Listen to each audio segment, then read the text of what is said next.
početku moja je obaveza i ugodna dužnost zahvaliti onima koji su ova za gospodarstvo teška recesijska vremena podržali sajamske priredbe koje danas otvaramo, shvaćajući njihovu ulogu u gospodarski plannog razvoja, šumarstva i vodnog gospodarstva, te Hrvatske gospodarske komore.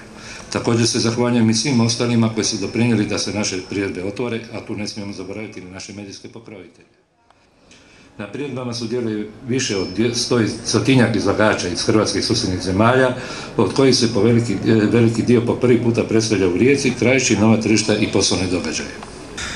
Uz podršku Ministarstva regionalnog razvoja, šumarstva i vodnog gospodarstva i Hrvatske gospodarske komore te Riječkog sajma u sklopu projekta Drvo je prvo, na sajmu se predstavlja domaća drvna industrija, jedna od rijetkih u ovim recesijskim vremenima koja pokazuje znakove oporavka i pojačanog izvoza. A ove godine s nama su i regionalna energetska agencija Kvarner s projektima implementacije sustava solarnog grijanja u domaćinstvima te Hrvatski savez za sunčevu energiju. Pored klasičnih termosustava za grijanje, hlađenje i ventilaciju, naglasak se stavlja na alternativne izvore energije koje se postepeno uvode u upotrebu s posebnim osvrtom na korištenje solarne energije. Na ovogodišnjoj izložbi inovacije iz energetike i ekologije 25 autora promovira 28 inovacija iz područja energetike i zaštite čovjekove okoline. Inovatori iz Istarske, Karlovačke, Splitsko-dalmatinske i Primorsko-goranske županije nude svoja inovativna rješenja i traže partnere za početak proizvodnje i plasman na tržište. Posjetioci će imati prilike vidjeti inovacije koje su na početku svoje afirmacije, a isto tako i inovacije koje su već u fazi komercijalizacije i koje su dobile svoje mjesto na domaćem tržištu. Gospodinu Štajdluharu, a u ime vjernog pokrovitelja i pratitelja sajamskih manifestacija grada Rijeke, zamjenik gradonačelnika gospodin Miroslav Matešić. Hvala.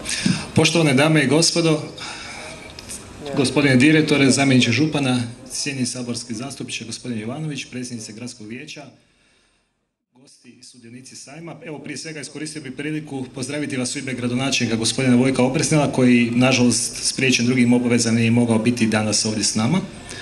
Na početku bih odmah čestitati organizatorima što i u ovim teškim vremenima su našli snage za organizaciju sajamske manifestacije, a bilo koja inicijativa je itekako hvale vrijedna u ovo doba. Isto tako svim izlagačima koji su također smogli došli ovdje predstaviti svoje izlagače, nove tehnologije.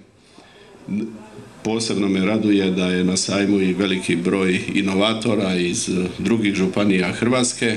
Svima vama i koji ste se odazvali, koji ste pomogli, koji ćete pomagati. Ima se treba zahvaliti da su i našli vremena i da pronalaze i nova tržišta. Posebno me raduje da je skoro preko 50% njih novi koji po prvi puta baš izlažu u gradu Rijeci i Primorsko-goranskoj županiji. Hvala.